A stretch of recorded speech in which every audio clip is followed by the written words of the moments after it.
인사 나누겠습니다. 샬롬. 네, 우리 주변에 있는 분들하고 인사하십시다. 샬롬. 예, 한 주간 은혜 가운데 지내셨습니까? 인사 나눕시다.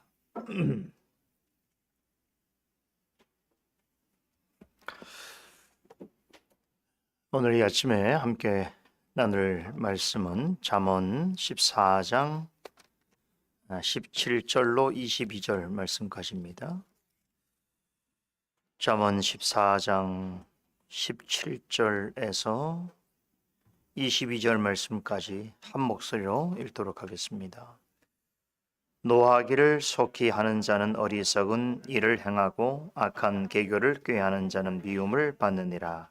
어리석은 자는 어리석음으로 기업을 삼아도 슬기로운 자는 지식으로 면류관을 잡느니라.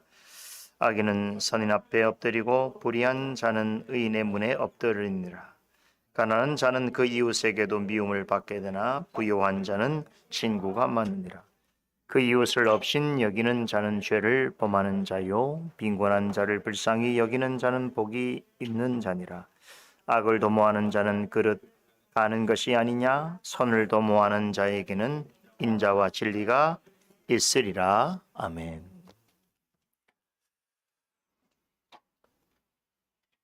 우리는 잠언 14장 본문을 통해서 계속해서 하나님 앞에서 정직히 행하고 하나님을 경외하는 삶을 살려면 구체적으로 어떻게 해야 하는가에 대해서 성령께서 잠언 기자의 입술을 통해서 전해주시는 교훈을 살펴보고 있습니다. 앞선 시간에서 잠언 기자는 이런 삶을 살기 위해서 주의해야 될 일을 두 가지 명령문 형태로 요약해서 제시해 주었죠. 먼저는 미련한 자로부터 떠나라 라고 하는 것이고, 다음으로는 눈에 보이는 대로 하지 말고 신중하게 행하라 라는 것입니다.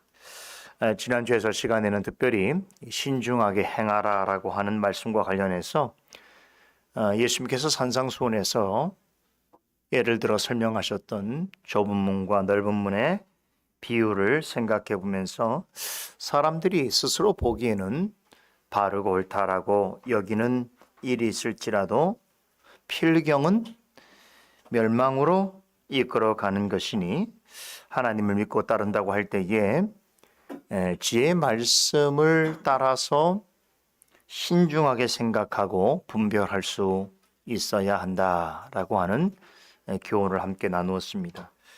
지난주에 살펴본 잠언 14장 15절 또 16절은 이러한 태도를 가리켜서 자신의 행동을 삼갈 줄 아는 것이다 이렇게 말했죠. 삼가다라고 하는 말의 원문의 의미는 분별하답니다. 그러니까 자신이 하는 행동을 그 의미를 분별하고 또 올바르게 행하는 사람이 하나님 앞에서 슬기로운 자요 또 하나님을 경외하며 악에서 떠나기를 힘쓰는 지혜로운 사람이다라는 것이죠. 이렇게 무엇을 행할 때에 아주 신중하게 행하고 또 바르게 분별하는 것, 이것은 하나님 앞에 정직히 행하고 하나님을 경외하며 살아가는 성도의 아주 중요한 특징입니다. 자, 오늘 본문은 이와 같은 교훈을 그대로 받아서 하나님 앞에서나 인생을 살아감에 있어서 두 종류의 사람에 대해서 설명합니다. 신중히 행하는 사람과 전혀 그렇지 않은 사람의 차이를 논하고 있습니다. 먼저 17절을 보시면 매사에 신중하지 않은 사람이 가지는 두 가지 특징을 설명하고 있는데 뭡니까? 첫째는 노하기를 속히 하는 것이고 둘째는 악한 계교를 꾀하는 것입니다. 잠언 기자는 이 두 가지를 이 세상에서 어리석은 자들에게서 볼 수 있는 대표적인 특징이요 성품으로 설명하고 있습니다. 먼저 하나님 앞에서 어리석은 자의 성품으로 묘사되고 있는 이 분노하는 감정에 대해서 좀 생각을 해보겠습니다. 원문에 보게 되면 이 우리말로 노하기를 속히 하는 자라고 하는 이 표현은 없습니다. 노하기를 속히 한다라고 하는 이 말은 히브리어의 관용어를 우리말로 의역한 것인데요. 히브리어에는 노하기를 더디한다 혹은 노하기를 석희한다라고 하는 말 자체가 없습니다. 어떤 말을 번역한 것이냐면 노하기를 석희한다는 것은 콧구멍이 매우 짧다라고 하는 히브리식 표현의 의역입니다. 히브리인들은 이 분노하는 감정을 묘사할 때에 이렇게 약간 뭐라고 할까요? 상징적인 어떤 그 표현을 사용했는데 그것이 뭐냐면 사람이 분노할 때 어떤 표정을 짓지요? 얼굴을 보시면 분노하는 사람을 한번 생각해 보십시다. 나의 예전 모습을 생각해 보면 코가 벌렁벌렁대고 그리고 마치 콧구멍에서 뜨거운 김이 쏟아져 나오는 것 같은 그런 모습이죠. 그럴 때 그 사람의 안색이 어떻습니까? 울그락 불그락해지는 것이죠. 이 히브리인들은 이 분노를 표현할 때 바로 이러한 모습으로 설명하는 것입니다. 사람이 이성과 판단력을 잃어버리고 상대방을 향해서 극단적인 감정과 복수심에 사로잡힐 때에 바로 이런 표현을 히브리인들은 주로 사용했는데 그러면 이와 반대되는 사람이 어떤 사람이겠습니까? 노하기를 더디하는 사람이죠. 그 노하기를 더디한다라고 하는 말의 원어적 표현은 콧구멍이 매우 짧다는 것입니다. 그러니까 우리가 화를 낸다고 할 때 그냥 화가 바로 나오는 게 아니라 저 가슴에서부터 이렇게 막 끌어오르다가 이것이 나의 얼굴을 통해서 입을 통해서 쏟아져 나오는 거 아니겠습니까? 그렇죠? 그럴 때에 마치 콧구멍이 긴 사람은 그 시간이 길어서 금방 그 분을 삭히는 것이지만 콧구멍이 짧은 사람은 여과하지 않고 분노가 쏟아져 나온다는 것이죠. 재밌죠? 자, 이 분노를 가리키는 또 다른 히브리어가 있는데 하라라고 하는 말입니다. 하는 불을 뜻하는데요. 그러니까 분노는 타오르는 불처럼 순식간에 상대방을 태워버리고 어떤 상황을 잿더미로 만들어 버릴 수 있는 아주 파괴적인 죄다라고 하는 뜻입니다.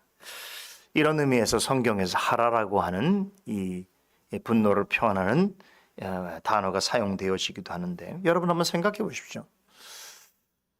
이 분노하는 사람의 그 전형을 우리는 성경에서 볼 수 있는데 누구죠? 바로 가인이죠. 가인은 동생 아벨에게 어떤 짓을 했습니까? 하나님이 자신이 드린 제물보다 아벨이 바친 제사를 받으시기 기뻐하신다는 사실에 분노해서 결국 동생을 돌로 쳐 죽였습니다. 가인은 아벨을 향해서 불타오르는 분노에 휩싸여서 극단적인 행동을 서슴지 않았습니다. 사실 지금도 가끔 뉴스로 보면 이렇게 가족들 사이에서 일어나는 아주 극단적인 그런 일들을 우리가 듣게 되죠. 존속 살인, 존속 상해 같은 것인데 여러분 이것이 인류가 처음 에덴 동산에 타락한 이후에 바로 시작된 일이기도 한 거예요. 그러니까 새삼스럽지가 않은 겁니다. 사실은 인간의 타락의 성격이 얼마나 구체적인 것을 하는 것을 우린 가인을 통해서 확인해 볼 수 있는데요. 그래서 여러분 이 가인 같은 사람이 옛날에 있었던 게 아니라 예나 지금이나 많습니다. 그렇죠?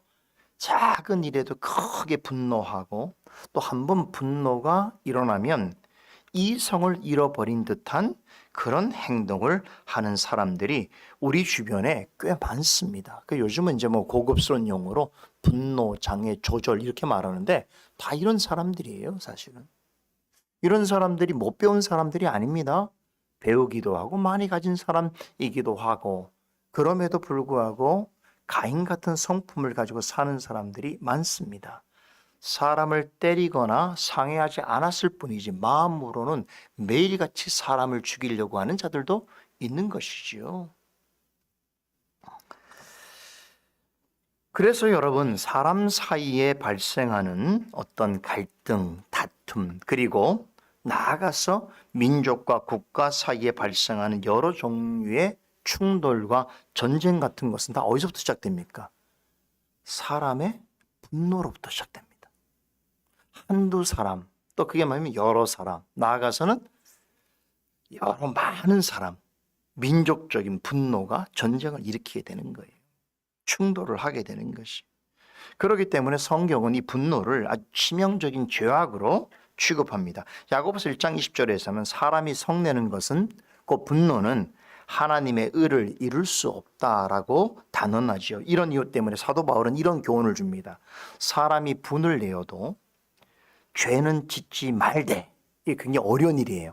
그러니까 사람은 분을 안 낼 수가 없는 거죠. 그런데 분은 내더라도 죄를 짓지 않도록 노력하고, 만일 분이 나거든 그날에 해가 지도록 분을 품지 말라라고 교훈하고 있습니다.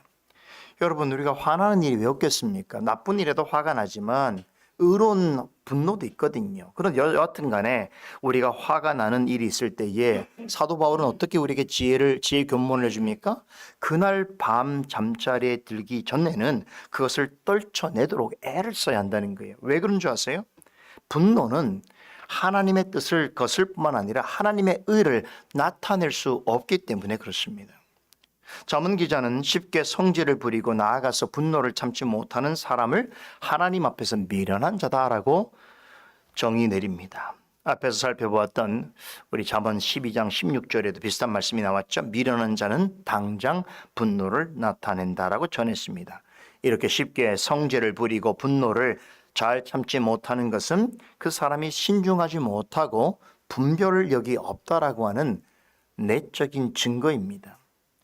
하나님을 두려워하지 않는 것이고 악에서 떠나 있지 못하다라고 하는 외적인 증거이기도 합니다.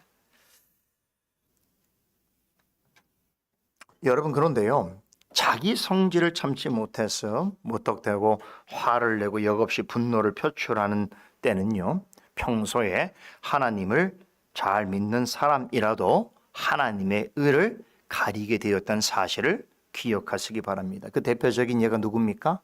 모세지요.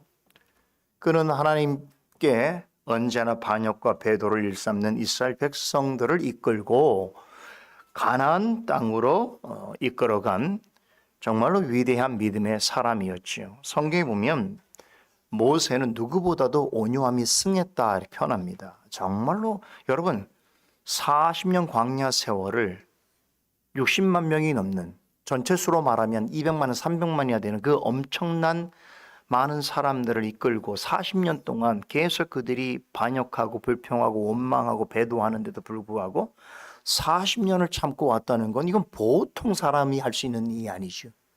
그 온유함은 하늘에 승할 정도였다는 거죠. 그렇죠. 그러나 한편으로는 여러분, 사람이 그래요.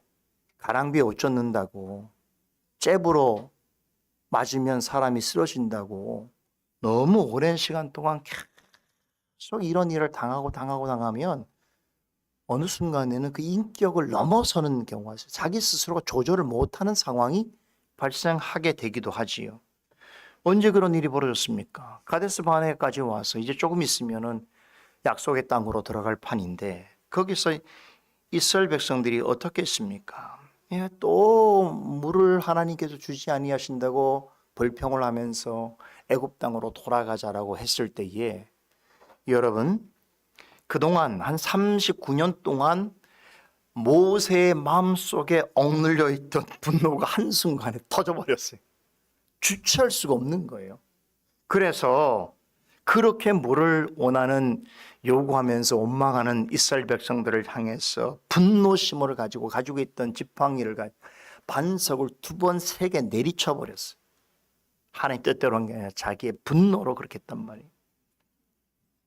감정을 참을 수 없어서 분노를 터뜨림으로 그 순간 하나님의 의를 훼손해 버렸습니다. 그 일 때문에 모세는 약속의 땅에 직접 들어갈 수가 없게 되었던 것이. 분노는 모세처럼 대단한 믿음을 가진 사람도 한순간에 폭발시켜 버립니다. 결국 하나님으로부터 받은 은혜와 사명을 잊어버리게 하고 하나님의 의와 영광을 가리게 할 만큼이 분노라는 것은 가공할 만한 파괴력을 지니고 있다라는 것이죠. 평소에 화를 많이 내는 사람은 폭약을 가슴에 묻고 사는 사람과 같습니다. 그렇게 보시면 돼요. 막 화를 내는 사람은 마음속에 폭탄을 가지고 있구나. 내가 잘못 건들면 나도 상하겠구나 생각하고 분노를 일으키면 안 돼요. 웬만하면 그런 관계가 되면 안 된다는 거예요. 근데 또 나쁜 사람들은 또 그 사람의 마음속에 있는 그 폭약을 터뜨리기 위해서 일부러 막 자극하죠. 그럼 같이 상처가 나는 거예요. 그죠? 왜 그러냐요? 여러분, 그 사람이 터지면 어떻게 합니까? 폭탄이 터지면 그 지뢰를 밟으면 그 사람만 다치는 게 아니라 같이 가던 사람도 다치게 돼 있단 말이에요.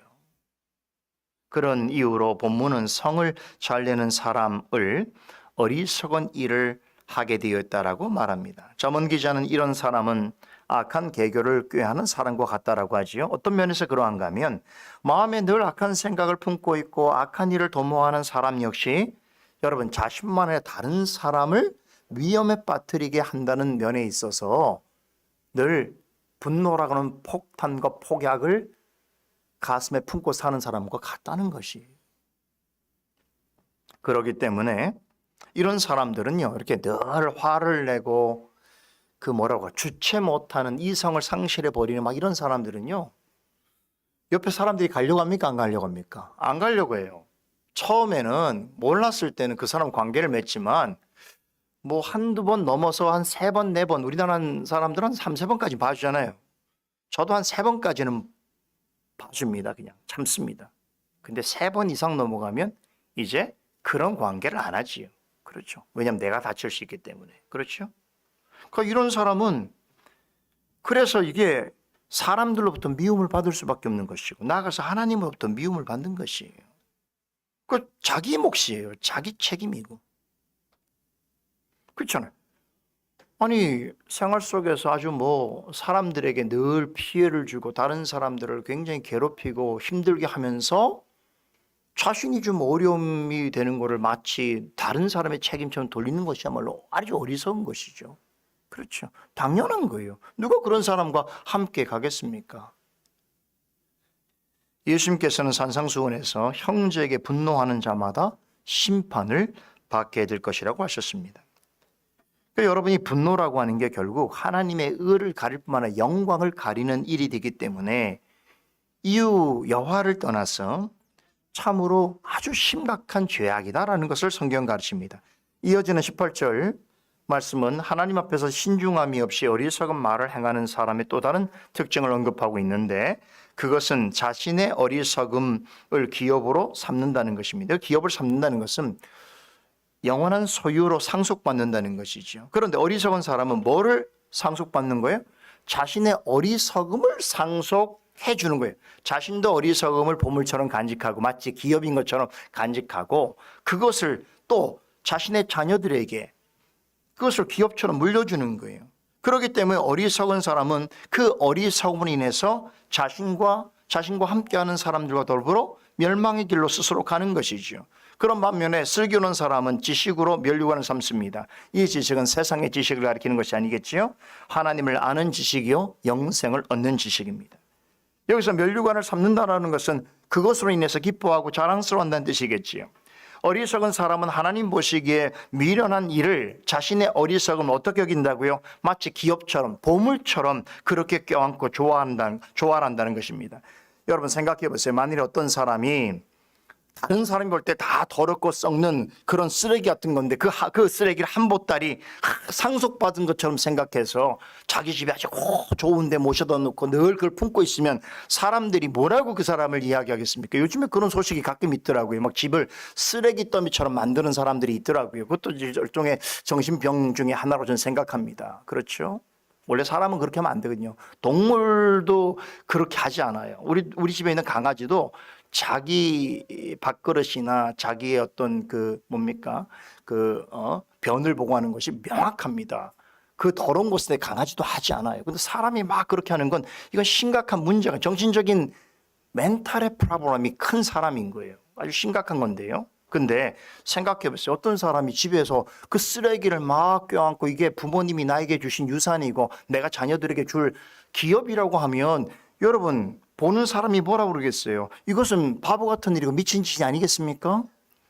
하나님이 보시기에 여러분 이렇게 바보스럽고 미친 사람 같은 이들이 많다는 거예요. 어떤 사람들입니까? 하나님 앞에서 정직하게 행하지 않고 하나님을 경외하기를 거부하는 사람. 이런 사람 어떤 특징이라고요? 자신의 어리석음을 보물처럼 여기는 자라는 것이에요. 반면에 하나님이 보시기에 슬기로운 사람은 하나님의 지혜를 자신의 면류관으로 삼습니다. 그렇기 때문에 매사에 하나님 앞에서 그 지혜를 발휘해서 신중하게 생각하고 분별해서 행동하게 되는 것이지요. 그렇게 하게 되면 자신도 즐겁게 되는 것이고 다른 사람에게도 유익을 끼치는 것이요. 하나님을 기쁘시게 하는 삶을 살아가게 되는 것입니다. 그렇죠. 감정적으로 늘 자기 감정을 주체하지 못해서 분노하고 그렇죠. 다른 사람을 힘들게 하는 사람들은 여러분 자신만 아니라 다른 사람도 힘들게 하고 하나님께도 영광을 돌리지 않습니다. 못합니다. 19절은 신중하지 못한 자 곧 어리석음을 보물처럼 여기는 사람을 악인이라고 말하면서 이들이 맞이할 최종적인 결말에 대해서 전하고 있습니다. 잠언 기자는 이 사람을 노하기를 속히하고 악한 생각을 가지고 어리석음을 자신의 자랑으로 삼는 자라고 설명했는데요. 여러분 이 사람 생각하니까 누가 생각나냐면 누가복음 16장에 나오는 그 부자와 나사로의 비유 있죠. 거기에 바로 바로 이런 사람입니다. 이 사람은 세상에 사는 동안 떵떵거리면서 살 정도로 많은 재물을 모았습니다. 하지만 종들과 나사로처럼 자신보다 못하다고 생각하는 사람들은 어떻겠습니까? 늘 무시하고 문전박대했지요. 그리고 성을 내었지요. 그러면서도 자신의 삶이 옳고 바르다고 심지어 자신이 그렇게 살아가는 것을 자랑스럽게 생각하며 살아갔습니다. 그는 살면서 한 번도 하나님이 계시다는 것과 하나님은 모든 것을 아시고 심판하신다는 이런 내용에 대해서 생각해 보거나 인정해 본 적이 없습니다. 그러한 교훈에 대해서 귀를 기울여 본 적도 없습니다. 하나님 앞에서 자신의 존재가 얼마나 부패하고 어리석은가에 대해서도 생각지 못했습니다. 오늘 본문에서 말하고 있는 악인을 대표하는 그런 모습으로 살아갔던 것이죠. 결국 그런 모습으로 산 부자가 어떻게 됐습니까? 지옥불에 던져졌어요. 그런데 늘 자기 집 앞에서 자기한테 구걸하면서 면박당하기 일쑤였던 거짓 나사로가 천상에서는 아브라함의 품에 안겨 있는 것을 보고는 뭐라고 그랬습니까? 그 손가락에 끝에 물 한 방울을 찍어서 자기의 혀를 좀 서늘하게 해달라고 간청할 수밖에 없을 만큼 이건 있을 수 없는 일이죠. 불가능한 일이죠. 그러나 그럴 수밖에 없는 것처럼 괴롭고 비참한 결말을 맞이하게 됐다는 것입니다. 본문 19절에 악인은 선인 앞에 엎드리고 불의한 자는 의인의 문에 엎드리나 라고 하는 이 말씀은 이 부자같이 이 세상에 사는 동안에 하나님 앞에서 신중하게 생각지 않고 자신의 어리석음을 마치 자랑으로 생각하며 살아가는 사람에게 임할 최종적인 심판을 예고하고 있는 것입니다. 꼭 신앙적인 이야기가 아니라고 하더라도 평소에 성을 잘 내고 나쁜 생각을 하고 그럼에도 그런 자신의 어리석음을 자랑 삼듯 하는 사람은요, 결국은 사람들이 주변에 다 떠나요. 그리고 그 사람은 사람들로부터 무시를 당할 수밖에 없고 미움을 받게 됩니다. 이런 사람은 지금은 자기의 어리석음을 자랑하는 것 같지만 나중에는 큰 낭패를 보는 거예요. 여러분 그래서 맨날 영화에 나오는 그런 거 아니에요? 그렇잖아요. 불량배 세계, 깡패 세계, 그렇잖아요. 그 양아치 같은 사람들의 삶의 세계가 어떻습니까? 막 자랑을 하다가 나오다가 나중에 결말이 다 불행하고 안 되는 거예요. 다 떠나버리잖아요. 그렇죠? 그러하듯이 하나님 앞에서 신중하지 못한 어리석은 자 역시 그 미련한 짓을 계속 일삼게 되어질 때에 반드시 하나님의 심판을 면할 수 없다는 것입니다. 그렇죠? 이어지는 20절과 21절은 하나님 앞에 신중하지 못한 어리석은 자를 왜 잠언 기자가 악인이라고 하는지에 대해서 이 세상에서 흔히 볼 수 있는 한 가지 현상을 비유로 해서 설명해 주고 있습니다. 자, 세상에는 부자와 가난한 사람이 있습니다. 그런데 부자와 가난한 자는 사람들로부터 전혀 다른 대우를 받습니다. 그렇죠? 여러분 부자는 어디를 가든지 환영을 받습니다. 그 우리나라 사람도 아닌데 외국 사람인데 부자라고 하는 이유만으로 우리나라 사람들이 그 사람을 좋게 생각해요. 참 이상한 일이, 부자하면 다 좋아요. 무슨 잘못을 해도 다 통갑니다. 그냥 세상에서 큰 기업을 하는 그런 사람이면 그냥 일단 부자잖아요. 그럼 여러분들은 다 좋게 생각해요. 네, 언론은 다 좋게 설명합니다. 그렇죠? 어디를 가도 대우를 받아요. 그리고 사람들이 항상 그 사람 주변에 북적거립니다. 왜 그렇습니까? 그가 가진 부를 부러워하는 사람들, 또 어떻게든 그의 도움을 얻고 싶어하는 사람들이 많기 때문인 거예요. 반면에 가난한 사람은 어떻습니까? 주변에 사람이 없어요. 왜 그러냐면 가난한 사람하고 관계를 맺어봤자 별로 자신에게 유익할 게 별로 없거든요. 그래서 누구처럼 부자가 되고 싶어 하거나 또 이해타산을 따지는 사람들은요, 가난한 사람은 기피 대상 이럽니다. 그렇죠. 여러분의 세상에서 여러분 직장에서도 그런 경험이 있었을 거예요. 누구랑 이렇게 지낼 때 어떤 사람이 기피 대상이냐. 그죠? 내가 도움을 얻지 못하고 또 가진 게 별로 없고 이런 사람들은 사람들이 관심도 갖지 않아요.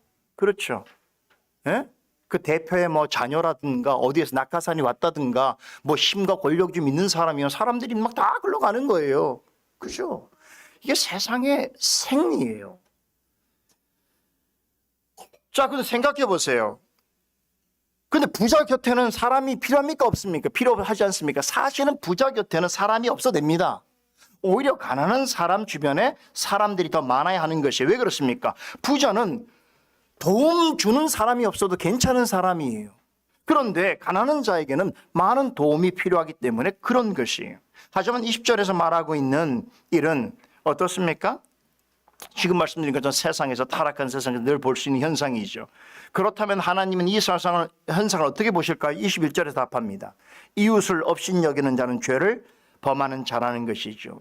가난하다는 이유만으로 사람들로부터 무관심과 미움의 대상이 되는 것, 또 부자라고 하는 이유로 사람들로부터 대우와 높임을 받는 것은 세상에서 늘 있는 일이고 우리가 보고 있는 현상이다 보니까 문제의식을 잘 못 느끼고 있지만 하나님 편에서 어떻다는 거예요? 명백한 죄라는 거예요.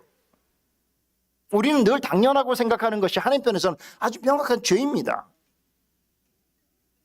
부자와 가난한 자라는 이유만으로 전혀 다른 존재인 양 취급하는 것은 하나님께서 사람을 당신의 형상으로 만드신 뜻과 정면으로 충돌하는 것입니다.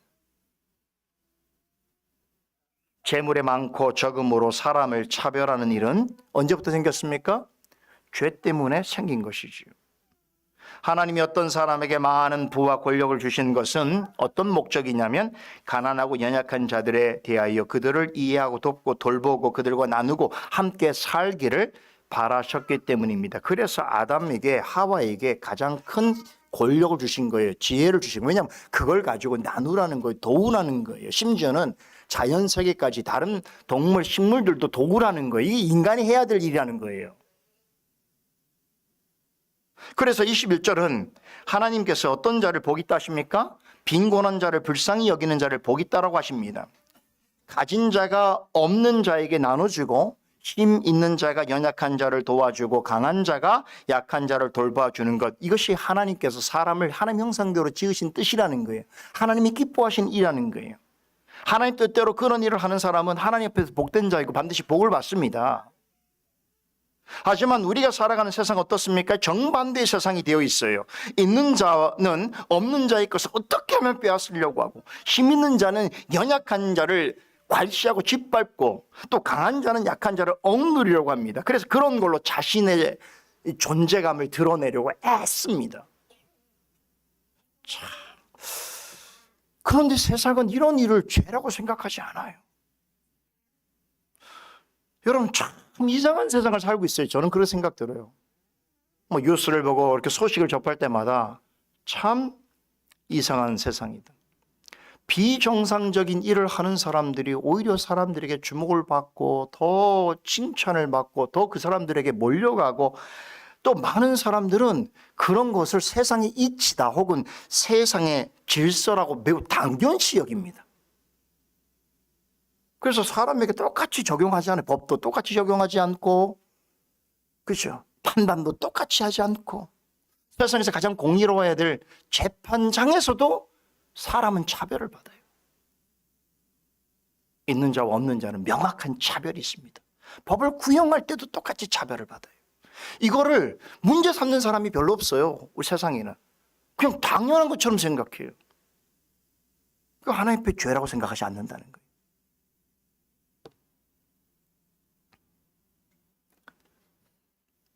여러분, 지금 이런 말에 대해서 여러분, 이 말에 동의할 수 있는 사람들이 세상에 어디 있겠습니까? 지금 제가 말씀드린 건 사약적이거나 어떤 법적인 관점에서 말씀드리는 게 아니라 하나님의 말씀의 관점에서 말하고 있는 것이요. 하나님의 말씀에서 말하고 있는 이런 진실과 사실을 정말로 마음 깊이 받아들일 수 있는 사람은 이 세상에 참된 그리스도인밖에 없습니다. 그 누구 외에도 이 말씀에 대하여 동의를 올바르게 할 수 있는 사람은 없습니다. 하나님은 세상을 처음 만드실 때에 무엇이 선이고 죄인지 분명히 가르쳐 주셨습니다. 하나님은 오직 선악을 아시고 판단하시고 심판하시는 유일하신 분이십니다. 하지만 사람이 타락한 이후에 어떻게 변했습니까? 선과 악이라고 하는 실체를 누가 구분하게 됐어요? 사람이 구분하고 무엇이 선이고 죄인가를 판단하고 결정하는 일을 사람의 몫으로 돌려버렸습니다. 그러려고 또 죄를 범하게 된 것이고요. 따라서 범죄한 이후에 사람은 하나님이 선이라고 하는 것에 대하여서는 어떻게 생각합니까? 하나님이 선이라고 하라는 것은 악이라고 생각해요. 그것은 싫어해요. 그런데 하나님이 죄라고 하는 것에 대해서 어떻게 생각합니까? 오히려 좋은 일로 여기게 된 것이죠. 이 얘기는 선과 악을 판단하는 양심마저 죄로 인하여 엄청나게 오염되고 부패했다는 뜻이에요. 그 까닭에 많은 사람이 보기에 좋다고 하면 어떻습니까? 분명히 하나님의 말씀에 사망으로 가는 길인데 우르르 몰려가는 거예요. 그렇죠? 하나님의 말씀에 너무나 명백하게 이것이 죄라고 악이라고 하는 말씀이 있는데도 불구하고 사람들은 그리로 몰려갑니다. 잠언 기자는 22절에서 이런 생각을 가진 사람을 악을 도모하는 자라고 부르면서 그러기에 그릇된 길로 가게 되는 것이 아니냐고 반문합니다. 잠언에서 말하는 가장 심각한 악인은 하나님이 말씀하시는 옳은 길을 마다하고 혹은 거부하고 그릇된 길을 고집하는 사람입니다. 자신이 바르다고 생각하면 멸망으로 가는 길이라도 서슴지 않고 그 길을 가는 사람입니다. 분명 그 길의 끝에 영원한 죽음과 고통이 있을 것이라고 말씀하시는데도 많은 사람은 하나님이 가지 말라고 하시는 잘못된 길을 자기 스스로 맞다라고 우기면서 그리로 가기를 고집합니다. 잠언 기자는 이렇게 그릇된 길을 고집하는 사람을 악을 도모하는 자다라고 합니다. 그럼 하나님의 말씀을 따라 살아가는 사람을 뭐라고 말씀하십니까? 선을 도모하는 자라고 하지요. 그런데 중요한 것은 그런 사람의 삶 속에는 뭐가 있다고요? 항상 인자와 진리가 있을 것이라고 말씀하십니다. 인자와 진리는 하나님의 대표적인 속성이죠. 그러니까 하나님이 원하시는 선한 일을 생각하고 행하는 사람은 하나님의 속성과 말씀의 통치 아래 살아가게 된다는 뜻입니다. 이처럼 하나님의 뜻에 따라서 선을 도모하는 사람은 사람들의 말보다 하나님의 말씀에 주의를 기울이게 되어 있고 그러면 신중하고 분별이 있는 태도로 살아가게 되는 것입니다. 하나님께서는 인자와 진리로 이 같은 성도의 삶에 개입하시고 이끄십니다. 이것을 바르게 알고 믿고 행하게 하는 것이 하나님의 지혜인 것입니다. 세상에서 누가 뭐라 하더라도 말씀에 의지해서 하나님 앞에서 정직히 행하고 그분을 경외하고 살아가는 사람은 하나님 보시기에는 어떤 사람이라고요? 지혜롭고 슬기로운 사람입니다. 이 세상을 사는 동안 이렇게 하나님의 인자와 진리 가운데서 하나님이 기뻐하시는 지혜롭고 슬기로운 삶을 살아가는 여러분과 제가 되기를 간절히 소망합니다. 거룩하신 하나님 은혜를 감사합니다.